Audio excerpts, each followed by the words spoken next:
మా కేంద్ర మంత్రులు అందరూ కలిపి గ్రూప్ ఆఫ్ మినిస్టర్స్ తో కూర్చుని అనివార్యమైనప్పుడు మాకు ఏమేమి కావాలి, ఒక స్పెషల్ స్టేట్ కేటగిరీ, ప్రత్యేకమైనటువంటి రాష్ట్ర హోదా కావాలి, అలాగే వెనుకబడినటువంటి ప్రాంతాలైనటువంటి ఉత్తరాంధ్ర రాయలసీమలకు మాకు ప్రత్యేకమైన ప్యాకేజీలు కావాలి. పోలవరం 60 సంవత్సరాల కళ, దాని మీద సహకారం చేయండి, అది సాధించాలి. అది పూర్తి బాధ్యత, నిర్మాణ బాధ్యత, నిధులు అభివృద్ధి బాధ్యత కేంద్రానికి. ఇది ఎంతో మంది యువతున్నారు, ఎంతో మంది విద్యార్థులు ఉన్నారు, ఎంతో మంది ఈ రోజున ఇతర చదువులు చదవాలని తాపత్రయంతో ఉన్నారు. వాళ్ళు ఎక్కడ ఉన్నత విద్యలు చదువుకోవాలన్నా, ఎక్కడ ఉద్యోగాలు ఉన్నత స్థాయి ఉద్యోగాలు చేయాలని సరే హైదరాబాద్ లేదని ఇతర రాష్ట్రాలకు వెళ్ళాల్సిన పరిస్థితి అక్కర్లేదు. ఇక్కడే ఐఐఎంలు, ఐటీఎంలు, ఐఐఎంలు, అలాగే ట్రిపుల్ అలాగే అగ్రికల్చర్ యూనివర్సిటీస్, అలాగే గిరిజన యూనివర్సిటీస్, ఇలాగే ఎన్నో petro chemical universities, central universities, ఇలా ఎన్నో విద్యా సంస్థలు, అలాగే జాతీయ స్థాయిలో స్టాండర్డ్ ఉన్నటువంటి ఎయిమ్స్, నిమ్స్ లాంటి అలాంటి ఆరోగ్య సంస్థలు, విజ్ఞాన సంస్థలు ఈ రోజున ట్యాక్స్ హాలిడే చేసి ప్రత్యేక హోదాలో మన రాష్ట్రానికి ప్రతి ట్యాక్స్ హాలిడే ఇచ్చి, అంటే ట్యాక్స్ లేకుండా ట్యాక్స్ రాయితీలు పూర్తిగా ఇచ్చి పరిశ్రమలు రెండుని ఆహ్వానిస్తుంటే ఎంతో మంది పరిశ్రమికులు ఈ రోజు రావడానికి, ఇక ఇండస్ట్రియల్ గా డెవలప్ అవడానికి వాళ్ళందరూ కూడా సమాయత్తం అవుతున్నటువంటి సందర్భం ఇది. ఈ 10 సంవత్సరాలు హైదరాబాద్ తో మనకి ఏ అనుబంధం ఉందో, హైదరాబాద్ వల్ల మనకి ఏమేమి లబ్ధి పొందుతున్నామో అందులో ఏ ఒక్కటి కూడా తగ్గకుండా 10 సంవత్సరాలు కంటిన్యూ అయ్యేలాగా ఈ 10 సంవత్సరాల్లో మనకు ఉన్నటువంటి అవకాశాలతో ఖచ్చితంగా మన రాష్ట్రం ఆంధ్రప్రదేశ్ భారతదేశంలో అక్షర క్రమంలో నెంబర్ 1 కాదు, అభివృద్ధిలో కూడా అగ్రగామిగా ఉండే దిశగా నెంబర్ 1 అయ్యే దిశగా ఈ రోజున మనకు వచ్చిన అవకాశాన్ని సద్వినియోగపరచుకోవాలంటే ఒక్కటే ఉదాహరణ చెప్తున్నాను. హైదరాబాద్ 30 సంవత్సరాల క్రితం మనం జై ఆంధ్ర మూవ్మెంట్ తీసుకున్నప్పుడు మనం హైదరాబాద్ కోరుకున్నామా? మనం ఏమైనా తెలంగాణతో ఉండాలని కోరుకున్నామా? మనకి హైదరాబాద్ తోటి, నల్గొండ తోటి, కరీంనగర్ జిల్లాతోటి మనకైనా మక్కువ ఉందా? అసలు ఎందుకు విడిపోవాలనుకున్నామంటే మనం విడిగా ఉంటే కనుక మనకున్న సహజ వనరులు, మనకున్నటువంటి సుదీర్ఘమైనటువంటి సముద్రం, ఇవన్నీ కలిపి మనకి ఎంతో ముందుకు వస్తాయి, మనం అభివృద్ధి చెందుతాం. ఎందుకు మన అభివృద్ధిని తీసుకెళ్లి వాళ్ళకి పంచడానికి ఉద్దేశంతో ఆ రోజు కోరుకున్నాం, కానీ ఎన్ని ప్రాణ త్యాగాలు చేసిన ఆ రోజున కుదరలేదు. బట్ ఈ రోజు ఎందుకు వద్దన్నాము? అదే మనం జయాంధ్ర మూవ్మెంట్ లో మాకు సెపరేట్ ఆంధ్ర కావాలనుకున్న వాళ్ళు ఈ రోజు ఎందుకు వద్దన్నాం?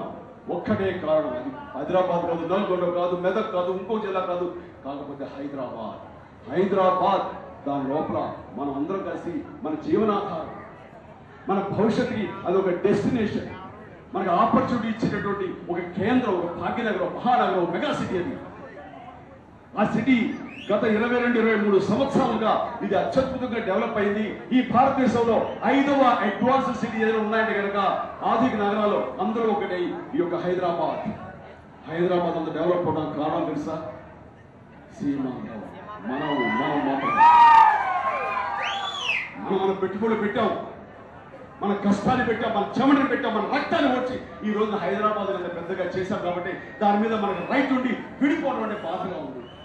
అదొక బాధ అయితే నాలాంటి వాడికి, తెలుగు వాళ్ళు ఎక్కడ ఉన్నా సరే ఈ చిరంజీవిని ప్రేమించారు, ఆదరించారు, అభిమానించారు, ముందులో స్థానం ఇచ్చారు.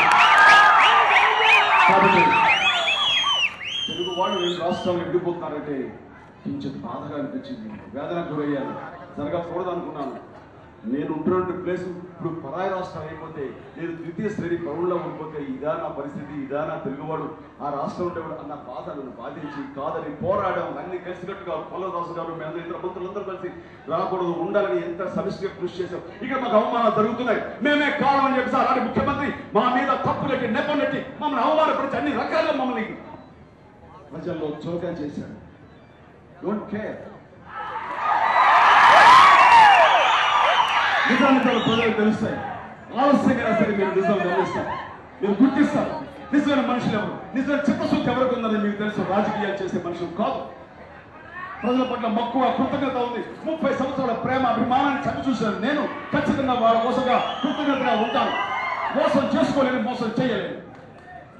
కాబట్టి ఈ రోజున అనివార్యమైనప్పుడు, పరిస్థితులు తప్పనిసరిగా విభజన వైపు ముందుకు వెళ్తున్నప్పుడు సరే మా రాష్ట్రానికి కావాలి. ఏమండి, మనకు ఉన్నటువంటి ఒక వనరులకి, కేంద్రం మనకి ఇస్తున్న నిధులకు ఈ రోజున ఒక్కొక్క రాష్ట్రం ఒక్కొక్క జిల్లా కేంద్రం ఒక్కొక్క భాగ్యనగరం చేస్తే అవకాశం మనకి ఈ రోజున మన ముగిన ఉంది, మన చేతుల్లో ఉంది. ఎందుకు వెళ్ళాలి? అవకాశాల కోసం పొరం ఎందుకు వెళ్ళాలి? మన తల్లిదండ్రులు ముసలి వాళ్ళు ఈ రోజున ఉన్నటువంటి ఆ ఎకరం అరెకర పొలం అన్ని బిడ్డను చదివించి ఆ బిడ్డ తన కళ్ళ ముందే అభివృద్ధి చెందితే ఆ బిడ్డకు మళ్ళీ బిడ్డలు పుడితే ఆ మనవలతోటి తనతో సంతోషంగా ఉన్న కోరుకునేటువంటి మనిషికి హైదరాబాద్ బిడ్డ వెళ్ళిపోతే మరో ప్రాంతానికి వెళ్ళిపోతే కుదురుతుందా? చూడలేడు. ఆ వయసులో తల్లిదండ్రులు బిడ్డలు బాగుండడంతో పాటు బిడ్డలతో పాటు కలిసిమెలిసి ఉండాలని ఇక ఎంతమంది పెద్దలు 60-70 ఏళ్ళ ముసలు ముందుగా ఎందుకు కోరుకోరు ముసలి తల్లిదండ్రులు? అది ఈ రోజు మనకు అవకాశం వచ్చింది. ఈ దగ్గరలో కాకినాడ మనకి మహానగరం కావచ్చు, మన రాజధాని కావచ్చు, లేదా వైజాగ్ కావచ్చు, లేదా గుంటూరు విజయవాడ కావచ్చు, ఇంకో జిల్లా కావచ్చు, మన రాజధాని ఎక్కడ ఉన్నా సరే మనకు ఉన్నటువంటి అందుబాటులో ఉన్నటువంటి నగరం రాజమండ్రి, కాకినాడ ఈ రెండు కలిపి భాగ్యనగరం 2 మెగా సిటీగా చేసే అవకాశం. ఇది కేవలం ఎన్నికల వాగ్దానం కాదు, ఇది శుష్క వాగ్దానం కాదు, ఇది గాలి మాటలు కాదు. ఇది ఉభయ సభల్లో చట్టం చేసింది కాంగ్రెస్ ప్రభుత్వం. ఖచ్చితంగా ఇది అమలు చేసి తీరాలి. దీనికి కావాల్సిన నిధుల్ని దానికి మళ్ళీ తీరాల్సిందే. కాబట్టి 5-10 సంవత్సరాల్లో మీరందరూ కూడా ఇంతకంటే కొంచెం వయసు చూడవుతారండి తప్ప మన అభివృద్ధి మనం చూస్తాం, మన కళ్ళారది అభివృద్ధి చూస్తాం. మన వాళ్ళందరూ కానీ ఉద్యోగ అవకాశాల కోసం వేరే ప్లేస్ వెళ్ళకల్లా, మోసగా వెళ్ళకల్లా ఇక్కడ ఉండి అన్ని రకాలుగా మిగతా వాళ్ళని రండి మా అమలాపురం వస్తే ఇక్కడ పరిశ్రమ ద్వారా మీకు ఉద్యోగం ఇస్తాం.